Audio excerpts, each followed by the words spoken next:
വിശുദ്ധ മണ്ണിലെ അന്ത്യയാത്രയുടെ ഈ കാഴ്ച എല്ലാവരുടെയും കണ്ണ് നനയിച്ചു. നടപടിക്രമങ്ങൾ പൂർത്തിയാക്കി മൃതദേഹങ്ങൾ മസ്ജിദുൻ നബവിയിൽ എത്തിച്ചു. ജനാസ നമസ്കാരത്തിന് ശേഷമായിരുന്നു ജന്നത്തുൽ ബഖീയിലെ ഖബറടക്ക ചടങ്ങുകൾ. ഇന്ത്യയിൽ നിന്നുമുള്ള പ്രതിനിധി സംഘവും മരിച്ചവരുടെ ബന്ധുക്കളും ചടങ്ങിന് സാക്ഷിയായി.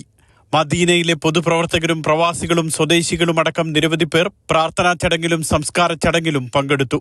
വിവിധ സർക്കാർ വകുപ്പുകളിലെ ഉന്നത ഉദ്യോഗസ്ഥരും ചടങ്ങിനെത്തി. കുട്ടികളുടെ മൃതദേഹങ്ങൾ ഒരുമിച്ചാണ് സംസ്കരിച്ചത്. പുണ്യകർമ്മം ചെയ്യാൻ വിശുദ്ധ ഭൂമിയിലെത്തിയ 46 പേരെയും മദീനയിലെ മണ്ണ് ഏറ്റുവാങ്ങി. കഴിഞ്ഞ ഞായറാഴ്ച രാത്രി മദീനയിലുണ്ടായ ബസ് അപകടത്തിലാണ് ഹൈദരാബാദിൽ നിന്നുമുള്ള ഉംറ തീർത്ഥാടകർ മരിച്ചത്. ഇവർ സഞ്ചരിച്ചിരുന്ന ബസ് ടാങ്കർ ലോറിയുമായി കൂട്ടിയിടിച്ച് തീപിടിച്ചായിരുന്നു അപകടം. തെലങ്കാന ന്യൂനപക്ഷ മന്ത്രി മുഹമ്മദ് അസ്റുദ്ദീന്റെയും Andhra governor justice S Abdul നസീറിന്റെയും നേതൃത്വത്തിലുള്ള സംഘം മദീനയിലെത്തിയിരുന്നു. അപകടത്തിൽ പരിക്കേറ്റ 25-കാരനായ മുഹമ്മദ് ഷുഹൈബ് ചികിത്സയിൽ തുടരുകയാണ്. Mathrubhumi news, Medina.